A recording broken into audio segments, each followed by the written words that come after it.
Merci pour cette invitation. Donc, Jodelle Zetlaoui-Léger, je suis en effet professeure à l'école d'architecture Paris-La Villette. Et je suis aussi membre du comité scientifique du programme national Écoquartier en France, donc, qui est une politique publique qui a été engagée à partir des années 2008 pour inciter les collectivités à se développer à partir de cette nouvelle forme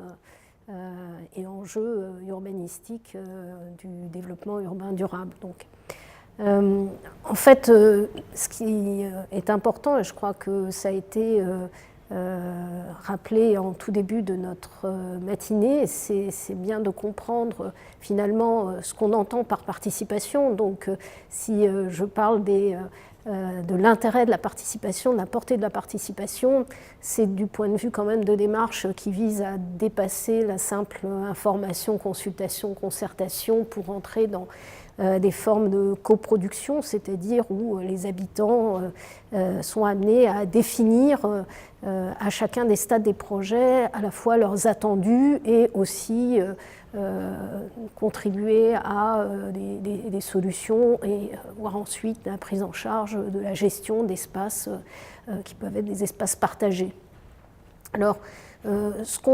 qu'on constate, c'est que quand ces démarches ont été de projets ambitieuses en tendant vers une coproduction, eh bien, ça permet véritablement d'identifier à la fois toutes les préoccupations que peuvent avoir des habitants sur un territoire qui dépasse le simple cadre de la parcelle qu'on cherche à faire muter, hein, du site à construire. Donc ça permet d'avoir une réflexion sur des attentes d'un territoire qui vont pouvoir éventuellement trouver réponse, se cristalliser dans un espace, un projet particulier. De ce fait, on voit assez rapidement que la question souvent posée de la possibilité d'une participation lorsque les habitants ne sont pas encore connus est vraiment à relativiser, parce que si on a une approche un petit peu écosystémique justement du développement durable, eh bien on va s'intéresser à finalement des attentes et des populations qui sont bien au-delà du quartier en question. Et donc, du coup, le projet apparaît comme une opportunité, une chance pour ce territoire. Ce qui, de ce fait aussi, peut aider à un petit peu dédramatiser des questions autour de la construction à côté de chez soi, les réflexes NIMBY, à partir du moment où ces fameux voisins, plus ou moins lointains, eh bien, commencent à identifier des perspectives éventuellement de mobilité résidentielle ou bien de nouveaux services qui pourraient venir s'implanter à côté de chez eux. Donc ça, c'est une perspective qui est tout à fait intéressante et que certains maires ont poussé assez loin, par exemple à travers des opérations d'habitat participatif qu'ils ont eux-mêmes suscitées avec des appels à manifestation d'intérêt en quelque sorte pour venir se habiter sur ce nouveau quartier et constituer ainsi des groupes d'habitants qui au départ ne se connaissent pas forcément, mais qui vont partager un certain nombre de préoccupations, de valeurs, au départ pas forcément d'ailleurs au plan écologique, hein, avec des motivations qui peuvent être d'ordre économique, de mobilité, etc., mais qui du coup vont peu à peu aussi se former aux enjeux du développement durable. Ça, c'est une question qui a été aussi un petit peu abordée ce matin, hein, la question de la formation. Elle traverse complètement, je dirais, les expériences participatives. Ce qu'on constate, c'est que ça amène d'une part les politiques, les élus, donc les techniciens, à se re-questionner sur leur façon de faire du projet et de s'adresser aux habitants. Et donc la formation, ce n'est pas seulement celle de l'habitant à l'urbanisme ou à l'architecture, mais souvent et certaines collectivités ont vraiment comment dire, réfléchi à ça et mis en pratique des démarches qui conduisent à former leur propre personnel et aussi apporter des possibilités de formation des habitants eux-mêmes, à, par exemple, la prise de parole parole en public ou à des questions assez parfois techniques autour des consommations énergétiques ou de la densité urbaine. Donc ça permet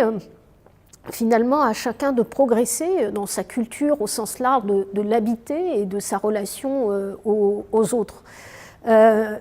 On constate d'ailleurs aussi que pour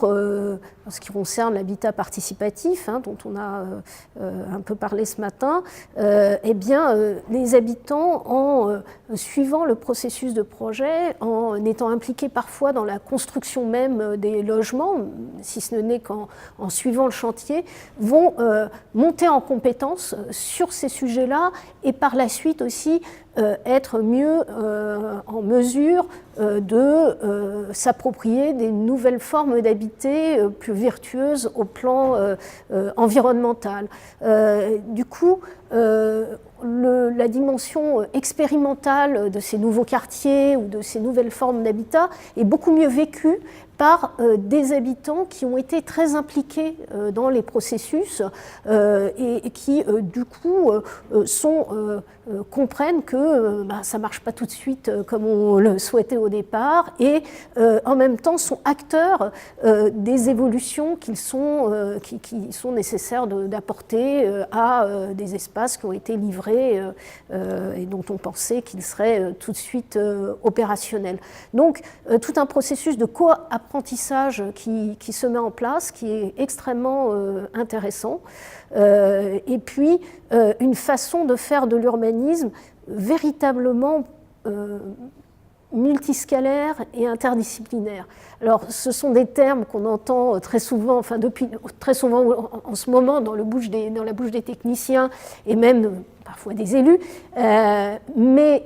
qu'on entendait dans les écoles d'architecture, dans les instituts d'urbanisme déjà depuis 15, 20 ans, voire plus. Mais la mise en pratique de cette, à la fois de l'interdisciplinarité, de l'intersectoriel, finalement, je trouve que elle vient beaucoup en ce moment de l'impératif participatif. À savoir que, là aussi, contrairement à des idées reçues et ce qu'on a pu lire très souvent dans un certain nombre de rapports sur la participation citoyenne, enfin, de relais de points de vue de techniciens ou